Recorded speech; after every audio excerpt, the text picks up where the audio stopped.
Gentlemen, please welcome the Governor of Florida, Ron DeSantis.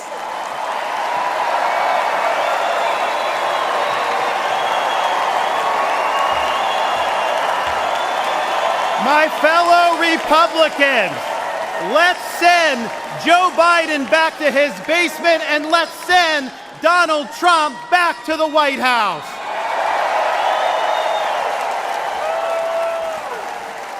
Life was more affordable when Donald Trump was president. Our border was safer under the Trump administration, and our country was respected when Donald Trump was our commander-in-chief. Joe Biden has failed this nation. As a veteran, I was appalled when 13 of our service members were killed in Afghanistan due to Joe Biden's dereliction of duty. As a citizen, as a husband, and as a father, I am alarmed that the current president of the United States lacks the capability to discharge the duties of his office. Our enemies do not confine their designs to between 10 a.m. and 4 p.m. We need a commander-in-chief who can lead 24 hours a day and 7 days a week. America cannot afford 4 more years of a weekend at Bernie's presidency. But let's be honest here. Biden is just a figurehead. He's a tool for imposing a leftist agenda on the American people. They support open borders, allowing millions and millions of illegal aliens to pour into our country and to burden our communities, but just don't send any to Martha's Vineyard, then they get really upset.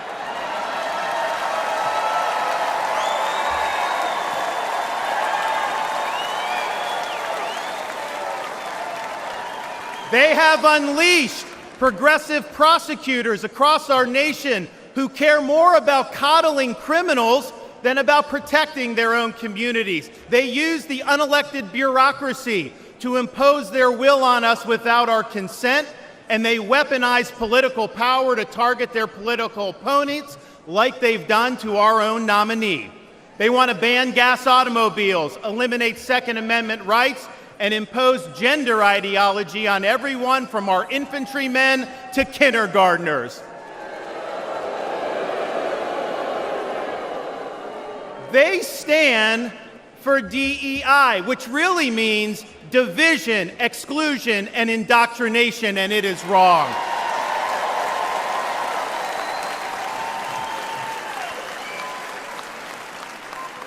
They mandated that you show proof of a COVID vaccine to go to a restaurant, but they oppose requiring proof of citizenship to cast a vote.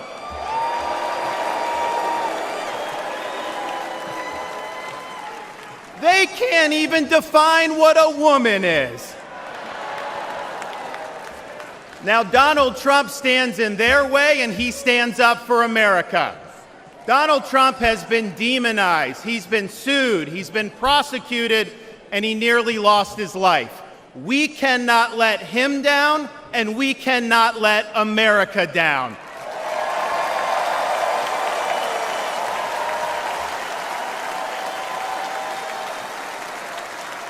It is the values of this Republican Party that reflect our nation's founding principles.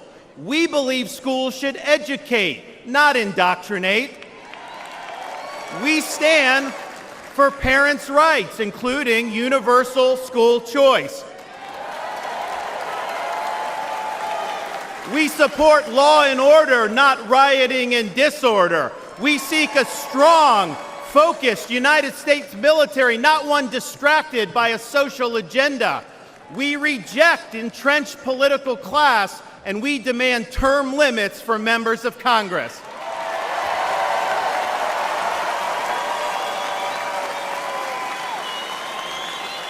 We stand for fiscal sanity, for low taxes, and for reduced debt. We seek to reclaim the constitutional government as envisioned by our founding fathers by bringing the administrative state to heel once and for all. We believe that you must be a citizen in order to vote, and that photo ID should be required before casting a ballot.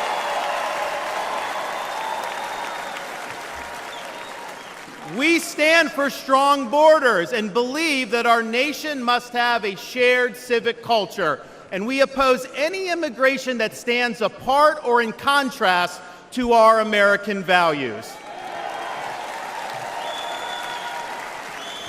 We believe in the principles articulated in the Declaration of Independence that our rights come not from the generosity of the state, but from the hand of the Almighty, including the right to life, liberty, and the pursuit of happiness.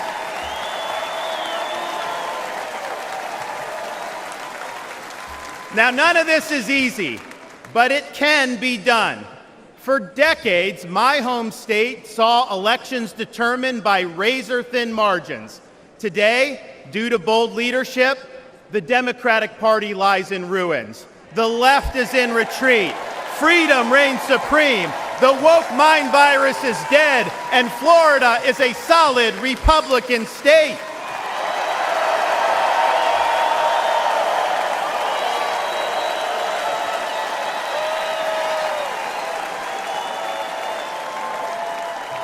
Now, electing Donald Trump gives us the chance to do this all across America.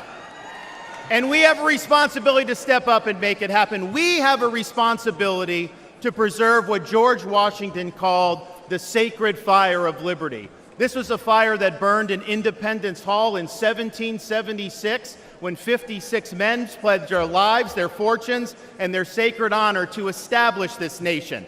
It's a fire that burned at a cemetery in Gettysburg, Pennsylvania, when our nation's first Republican president pledged this nation to a new birth of freedom. It's a fire that burned at the foot of the Berlin Wall in 1987, when our nation's 40th president stood in front of that wall and said, "Mr. Gorbachev, tear down this wall."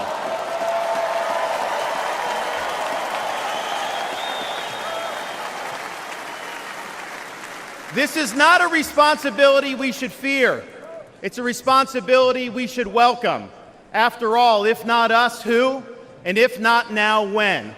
Let's make the 45th President of the United States the 47th President of the United States.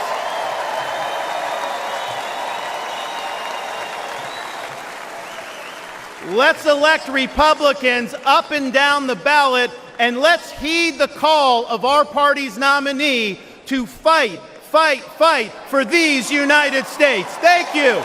God bless you. Let's win in November. Thank you so